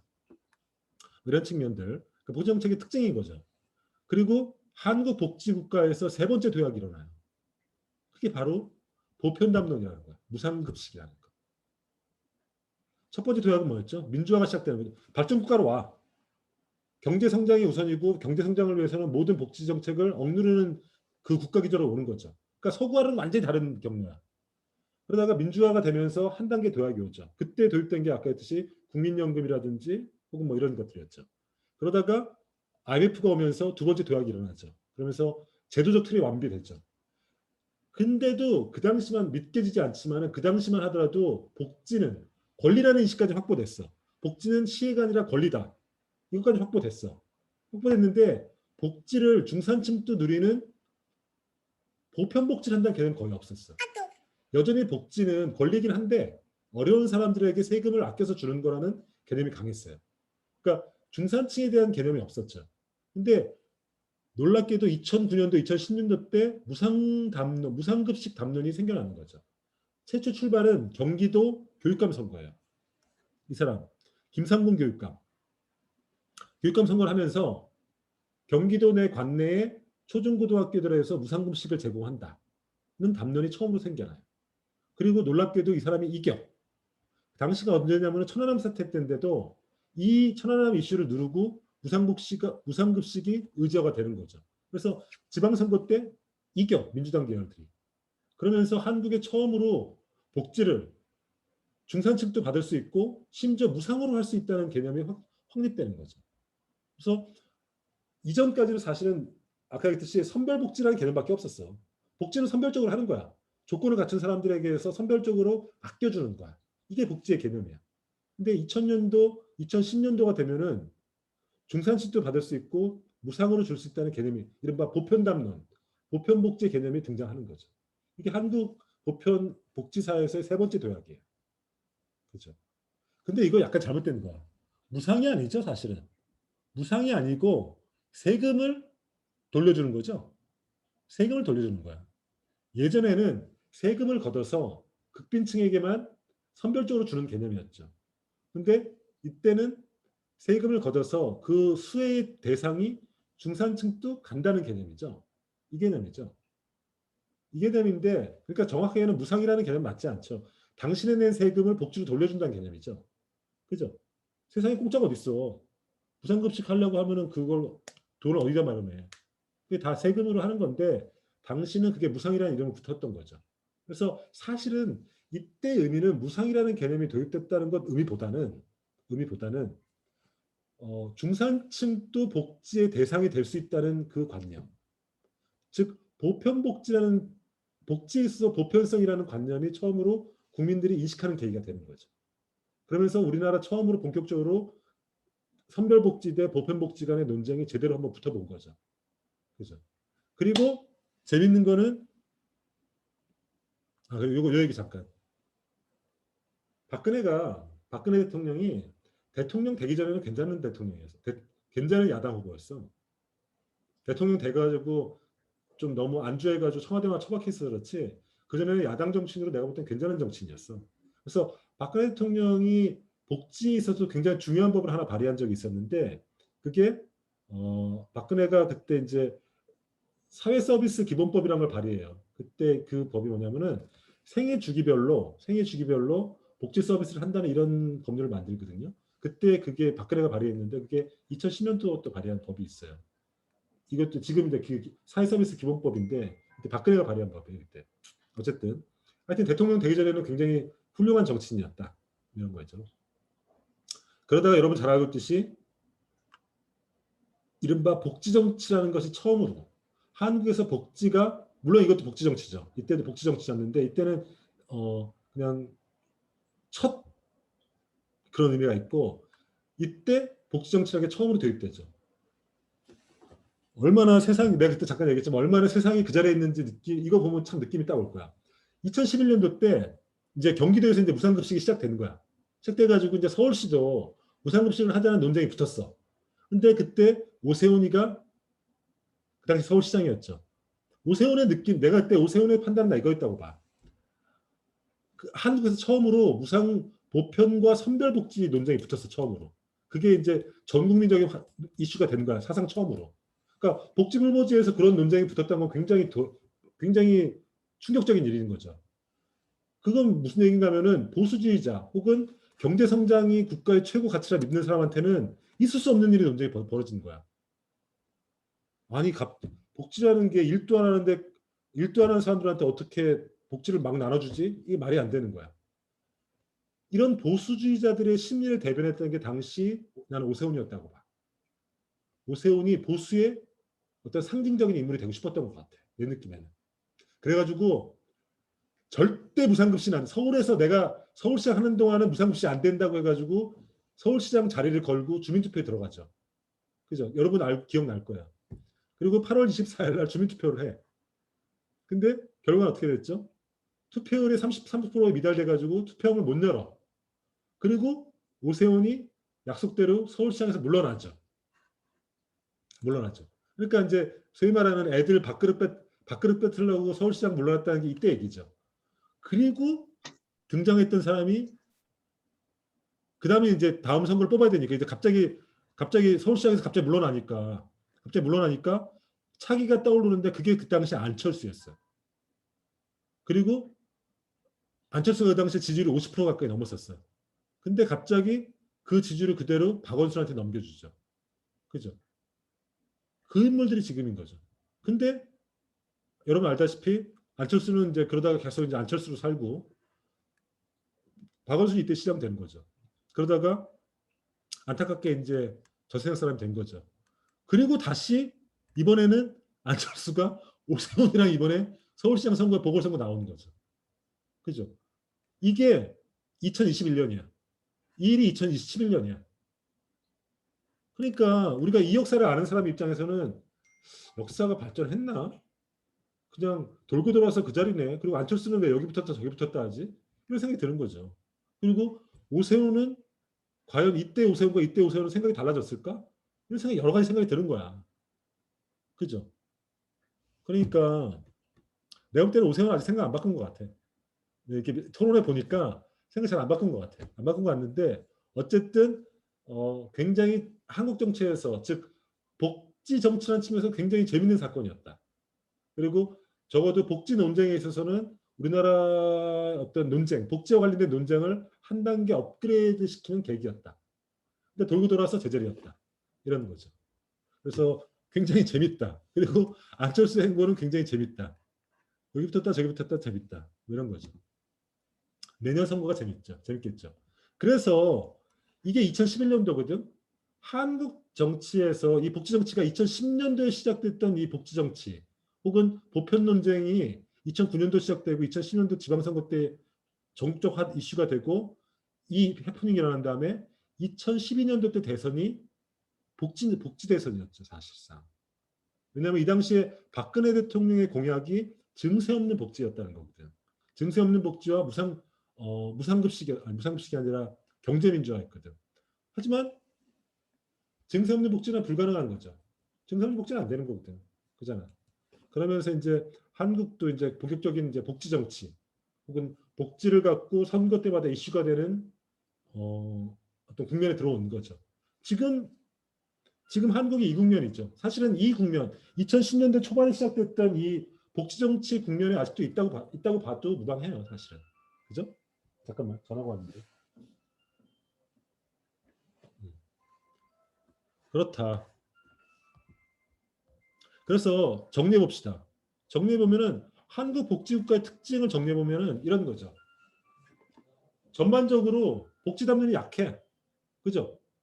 복지 담론이 세 번의 도약이 오면서 지금 같은 상황까지 왔지만 그전에는 복지 담론이 여전히 어르신 중에는 혹은 보수주의자 중에는 혹은 재정 보수주의자 중에는 복지는 경제 성장의 결과라고 믿는 사람이 많아.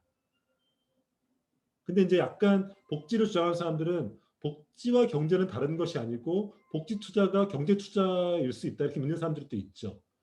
그죠? 그리고 복지를 주장하더라도 선별 복지를 주장하는 사람과 보편 복지를 주장하는 사람과의 갈등이 갈라지는 거죠. 또 한편으로는 여기까지만 가도 좋은데 지금은 어디 논쟁까지 와 있냐면 기본소득이냐 아니면은 서구식 복지를 강화할 거냐. 복지국가 강화론자와 기본소득론자 간에 또 갈등이 또 있어요. 왜냐하면 그때도 얘기했지만은 복지와 기본소득은 완전히 다른 개념이거든. 지금 우리가 얘기하는 복지국가는 고용을 근거로 하는 제도예요. 지금 같은 모든 제도들 있잖아. 뭐 국민연금이라든지 뭐 고용보험이라든지 산재라든지 이런 것들은 다 노동시장에서 고용을 근거로 하는 거야. 기본소득은 그 전제가 없는 제도예요. 그러니까 복지제도로 할 수 없어 사실은. 다른 식의 차원이니까. 그러니까 보편복지를 주장하는 사람하고 기본소득을 주장하는 사람 또 달라지거든. 그러니까 지금 굉장히 혼재되는 상황이죠. 어쨌든 복지 담론 중에서도 보편복지 담론이 굉장히 약하고 그리고 자가복지, 그러니까 복지의 많은 부분을 가정으로 떠넘기는 이런 경향이 강하죠. 그리고 복지정이 약하죠. 왜냐하면 OECD 기준으로 OECD 평균의 절반밖에 안 되니까. 그 다음에 사회부정제도의 재분배기는 약하고 역시 같은 맥락에서 이제 남성 부양자 중심의 모델, 독일식 이 전형적인 모델이 이제 독일 보수주의 혹은 조합주의 모델이 남성 부양자 모델이거든. 이 모델을 우리도 갖고 있는 거죠. 근데 이 모델은 사실은 남성 생계부양자 모델은 사실은 남녀 간의 노동 분업을 근거로 하는 거예요. 남자가 직장에 나가서 고용돼 가지고 밥벌이를 해주고, 그리고 여성은 가정에서 가사노동을 해주는 이 노동 분업을 근거로 한 모델이거든. 근데 생각해봐라. 지금 두 가지가 다 안 되지. 자기들 결혼한다고 생각해봐. 남자가 나가서 고용이 잘 안 되지, 일단은. 두 번째, 여성이 집에만 있을 수가 없지. 남자나 여자나 인적 자본이 높은데 여성이 있을 이유가 없잖아, 지금. 그죠? 그러니까 이 남성 생계 부양자 모델이 더 이상 한국에서는 유지되지 않아. 그러니까 새로운 모델로 가져야 돼. 그 모델이 지금 삼인주의 모델에 가깝다고 가장 이상적으로 보는 거죠. 그래서 국가의 사회 서비스를 확충해서 그거를 가정노동을 메꿔주고 여성을 노동시장으로 불러주는 모델로 우리가 움직이려고 하는 거죠. 지금 한국 경제가. 한국 복지 모델이. 그래서 한국은 이런 어떤 경제 성장을 우선하는 것 때문에 복지가 굉장히 취약한데, 세 번의 비약이 있었죠. 그래서 취약한데 그래도 희망적인 요소도 있다. 첫 번째, 국가 전통이 강하다는 거야. 즉 행정부 주도로서 어떤 정책을 이끌었던 전통이 있는 거야. 이 얘기는 뒤집어보면 뭐냐면은 행정부 주도로 경제 성장을 우선시했지만은 또 한편으로는 행정부만 바꿔내면은 복지를 선도적으로 주도할 수 있는 가능성도 있는 거죠. 왜냐하면 국가 주도로 정책을 펴는 전통이 있었으니까. 그죠? 이른바 강한 국가 전통이 있는 거야. 그러니까 이 국가가 경제 성장을 우선했기 때문에 복지가 억제되어 있었는데, 오히려 그 국가를 이용해서 복지를 더 강하게 드라이브 걸 수 있는 여지도 있다고 말할 수 있는 거죠. 그죠? 뭐 이렇다. 이렇게 한국의 복지 정치 대개는 한 90년대 이후부터, IMF 이후부터, 그다음에 지금 국면은 2010년도 이후부터 만들어진 지역이라고 이해하면 좋죠. 이런 식으로 한국 복지는 발전해 왔다. 이런 거죠. 발전해 왔고, 그러면은 우리가 항상 질문하는 질문 있잖아요. 한국은 스웨덴이 될 수 있는가? 이 질문 한번 던져보는 거야. 스웨덴이 뭐 이상적인 나라는 아니지만 그나마 잘한다고 하니까 스웨덴처럼 갈 수 있는가? 어떻게 질문해 보냐면은 네 가지 관점으로 해보는 거야. 복지국가를 만들었던 이론들이 있잖아. 산업화론. 경제가 성장을 하면은 복지를 할 수 있다. 이게 산업화론이잖아. 이 관점에서 한국은 복지국가가 될 수 있을까? 스웨덴처럼 될 수 있을까? 질문해보는 거야. 일단 경제 성장을 하면은 복지를 한다는 가정인데, 우리는 경제 성장을 해도 복지가 힘들어. 왜? 한국의 경제 성장은 증세를 안 하는 국면으로 발전했기 때문에. 미국식의 복지, 그때 얘기했던 조세 지출을 하는 식으로 경제 성장을 해왔거든. 그잖아. 경제 성장을 해서 세금을 걷어서 복지를 돌려주고 이런 경험을 쌓은 나라가 아니라 미국처럼 조세정이 많을 수밖에 없게 성장해 왔거든. 조세 지출을 하면서 가처분 소득을 보존해 주는 식으로 하니까 국민들이 세금 내는 걸 안 좋아해. 그러니까 복지 확충을 할 때 재원 마련이 힘든 문제가 있어. 그죠? 복지 체감이 낮고 저부담 체제, 세금을 안 내는 데 익숙해지니까 복지에 걸림돌이 되는 거죠. 근데 스웨덴의 모델은 고복지 체제란 말이야. 그러니까 이런 기준을 봤을 때 한국은 스웨덴처럼 가기 힘든 거지. 이런 관행에서 봤을 때는. 권력자원론은 뭐야? 권력자원론은 그 나라의 노동조합의 조직률과 좌파 정당의 정치적 파워가 복지국가를 이끈다고 보는 거잖아. 이 기준으로 봤을 때 한국은 노조 가입률도 굉장히 낮아. 그리고 좌파 정당은 유명무실해. 특히나 이번 서울시장 선거 봐봐. 민주당 찍기 싫었는데 찍을 데가 없어.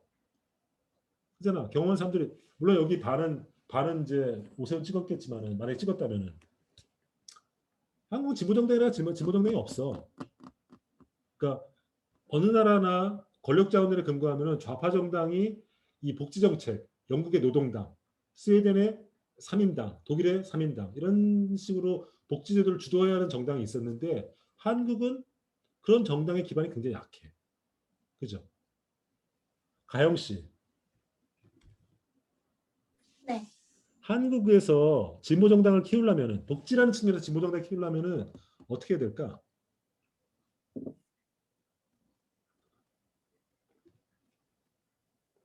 좌파 정당을 키우려면.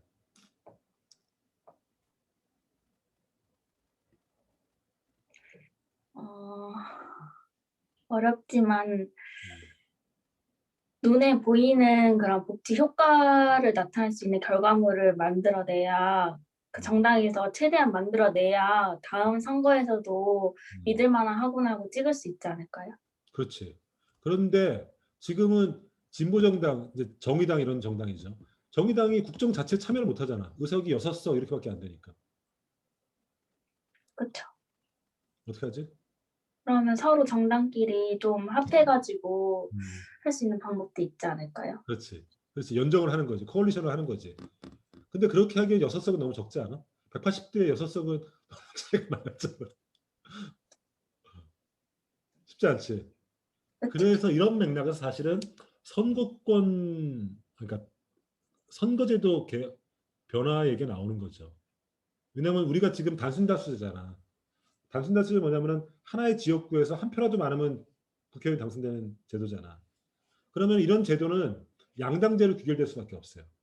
혹은 그 지역의 지역세가 강한 정당들, 지역주의 정당이 성장할 수밖에 없어. 왜냐하면 지역주의, 전국적인 세가 없어도 어떤 지역의 특정 지역에서 다수당을 차지하면은 의석이 나오니까 경상도당, 전라도당 나올 수 있잖아. 그잖아. 그러니까 지금 진보당, 정의당 같은 경우는 국민투표를 아니 여론조사를 해보면 한 8% 정도는 나와. 최대 10% 정도 나온단 말이야. 이거를 표로 환산하면은 정당 의석수는 30석은 되는 거잖아. 근데 지금 우리나라는 이 비례성이 약하니까 단순다표제에서는 실제 받는 지지율과 의석수의 괴리가 생기는 거잖아. 그죠? 그러니까 이걸 일치시키는 쪽으로 정당 선거제도를 바꾸면은 진보 정당이 클 가능성이 높지. 근데 이거는 누가 바꾸냐면은 정당들이 바꿔야 되는데 지금 같은 단순 다수에서 이득을 보는 정당들이 바꿔줄 리가 없지. 그리고 작년 2021년도 대선 때, 총선 때 비례성을 높이는 쪽으로 선거제도를 개혁했는데 어떤 일이 있었어? 위성정당 만들었지? 위성정당 만들어가지고 또 그 비례의석도 다 자기들이 차지해버렸잖아. 벌써 몇 년 전 지나서 까먹었구나. 그잖아. 그때 비례성을 높여가지고 한 40석은 비례로 나눠주려고 했는데 민주당이랑 국민의힘이 다시 자기들 위성정당 만들어가지고 그 비례석도 다 갖고 왔잖아. 그러니까 어려워. 한국은 그래서 권력 자원의 입장에서는 스웨덴 되게 힘들어. 세 번째, 선거 경쟁론. 선거 경쟁론을 통해서 할 수 있다는 건데 안타깝게도 대통령제는 좀 어려움이 있어. 유럽 국가들은 대개는 의원 내각제야. 의원 내각제는 정당 간의 갈등을 붓기 때문에 정당 간에 붙는단 말이죠. 그리고 책임을 질 때 정당이 책임을 져.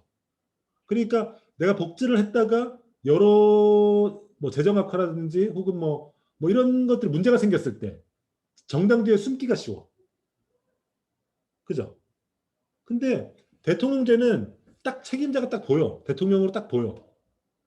그죠? 이 얘기는 뭐냐면 대통령 입장에서 증세 주장을 하기가 굉장히 애매해. 그죠? 왜냐하면은 증세한 인간은 저 대통령이었거든. 근데 만약에 우리가 의원대각제로 한다면은 그 증세의 책임은 그 정당이 지는 거거든. 그잖아. 이낙연이 진다고 생각하지 않잖아. 이번에 민주당이 책임진다고 생각하잖아. 그잖아. 이런 식으로. 그러니까 정치 제도상의 측면에서도 우리가 약간 어떤 적극적인 복지를 추진하기 힘들어. 국가로는 입장은 이거죠. 복지제도를 추진할 때 정당이 아니더라도 좌파 정당이 없더라도 국가가 적극적으로 복지를 할 수 있다는 주장이죠. 공무원들이 앞장서서. 근데 문제는 뭐냐면 한국에는 어떤 문제가 있냐면은 기재부의 역할이 굉장히 힘이 세. 기재부가 예산권을 갖고 있기 때문에. 근데 기재부는 전통적으로 복지를 반대하는 공무원들로 구성돼 있어. 왜냐하면 기재부의 역할 자체는 국가의 금고를 지키는 거거든. 그리고 기재부가 노하면은 예산 배정이 안 돼서 복지가 확장이 안 돼. 근데 안타깝게도 기재부의 역할이 세. 그러면 국가가 복지를 확충할 때 기재부가 문지기 역할을 하면서 복지를 계속 컷 한단 말이야. 그러면 국가가 주도할 수 있는 복지도 안 돼, 잘. 그럼 어떤 조건을 봤을 때도 한국은 스웨덴 같은 나라가 될 수 없다는 결론에 도달해. 어떡하지? 어떡하지? 우리는 그냥 이 모양 이 꼴로 살아야 되나 맨날? 현아 씨 어떻게 생각해? 지금 이 네 가지 이론을 바탕으로 봤을 때는 스웨덴식의 복지국가가 되기는 굉장히 어렵다고 보여지는데 그래도 한 제도씩 조금 논의를 거쳐서 도입을 논의해보면 그래도 가까워질 수 있지 않을까 하는 생각이 듭니다. 그러니까 어떻게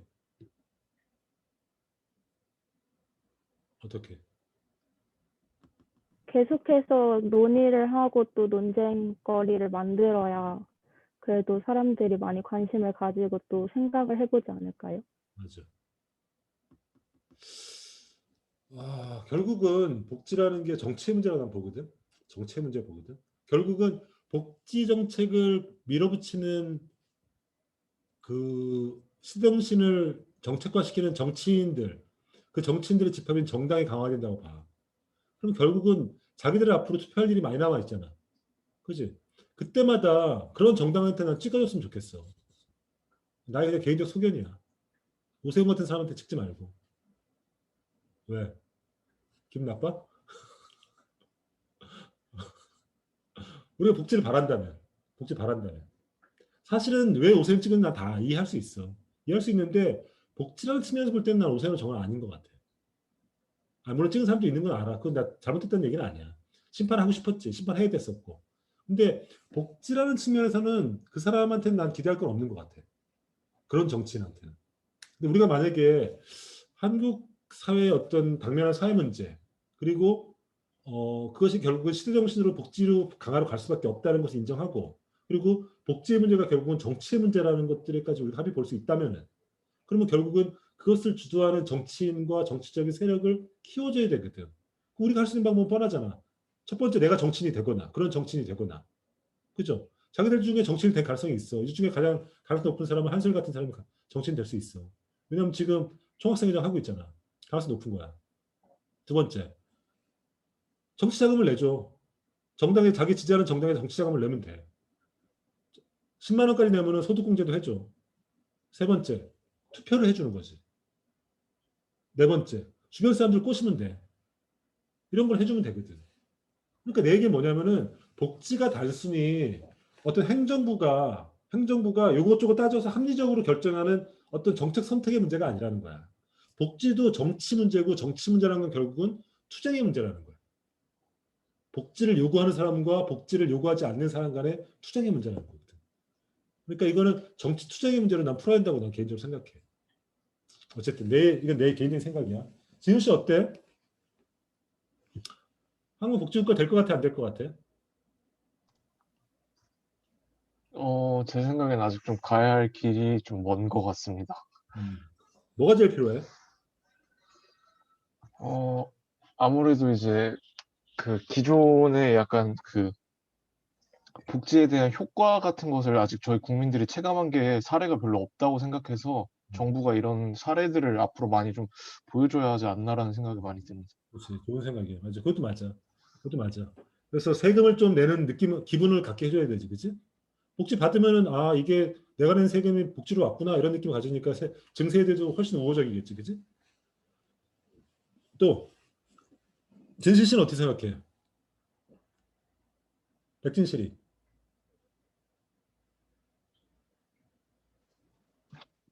네. 어. 좀 저도 아직은 조금 거리가 있어서 좀 더 많이 가야 한다고 생각해요. 근데 제가 오늘 인터넷 연결이 안 좋아서 자꾸 나갔다 들어왔다 해줘가지고 네, 그게 좀 아쉬웠어? 나 녹화하고 있어, 괜찮아. 녹화 또 봐. 아무튼 저하신 거랑 동일하게 생각해서 네. 녹화 또 보면 돼. 네. 오케이. 장진 씨는 어떻게 봐? 네. 장진 씨는 어떻게 봐? 한국은 스웨덴처럼 될 수 있겠어? 장진 씨. 저도 아직은 가야 될 길이 조금 더 멀다고 생각해요. 네. 그러니까 갈 길이 먼 건 알겠는데 되겠냐고. 시간은 오래 걸리겠지만 언젠가는 될 수 있지 않을까 생각합니다. 근데 이거 알아야 된다. 그때 봤지만 우리가 저번 시간에 했지만은 복지과 위험 얘기할 때 이렇게 자신의 발전 경로가 있는 나라가 갑자기 다른 유형을 가지 못하는 걸 봤잖아, 그지? 그죠? 그런 거 봤잖아. 독일식의 역사를 갖는 나라는 독일식 모델로 발전하고 스웨덴식으로 가는 나라들은 스웨덴식으로 발전한 거거든. 미국식으로 영국 같은 나라 봐봐. 원래 자유주의 국가였는데 전후에 스웨덴식으로 실험했다가 결국은 자유주의로 돌아가잖아. 그잖아. 근데 한국의 역사는 뭐였어? 발전주의적으로 발전해 왔잖아. 그러다가 복지에 도약이 있었단 말이야. 이렇게 발전 경로로 해왔던 나라가 갑자기 스웨덴식으로 갈 수 있을까? 난 쉽지 않다고 봐. 왜냐하면은 이런 모델, 이거 제도주의적인 모델이라고 그러는데 이거는 미래는 과거가 결정하는 거거든. 이렇게 보면은. 그잖아. 왜냐하면 만약에 어떤 조건을 갖추면 누구나 스웨덴처럼 가면은 모두 복지국가 수렴될 거 아니야. 스웨덴 같은 나라로. 근데 지금 역사적으로 전 세계를 둘러보면은 복지국가가 수렴되는 게 아니라 다 개별적으로 발전하고 있잖아. 자신의 독자적인 그 경로에 따라서. 그럼 한국이라는 것도 거기에 비춰봤을 때 한국도 이건 더 밀고 나가면 한국은 스웨덴처럼 될 수 없다는 걸 의미하는 거야. 그렇잖아. 한국과 스웨덴의 역사적 배경이 다른데 한국은 좌파 정당도 없었고 뭐 그렇고 또 복지보다는 발전국가 전통으로 왔기 때문에 스웨덴처럼 갈 수 없고 한국식으로 복지국가가 되더라도 한국식 모델로 갈 거라는 걸 함의하는 거거든. 그렇잖아. 그러니까 내가 볼 때는 스웨덴처럼 가기 쉽지 않을 거야. 스웨덴의 모델 특징이 있잖아. 굉장히 높은 사회부담, 높은 복지 지출, 그다음에 사회 서비스가 강하고 남녀의 고용이 평등하고 이런 모델 있잖아. 이런 모델로 많이 정책 아이디어를 갖고 오는데 스웨덴처럼 갈 수 있을까라는 좀 회의적이긴 해. 어쨌든 뭐 그렇다. 한국은 그렇다. 남대현 씨. 예. 질문해봐. 네. 질문해봐. 질문.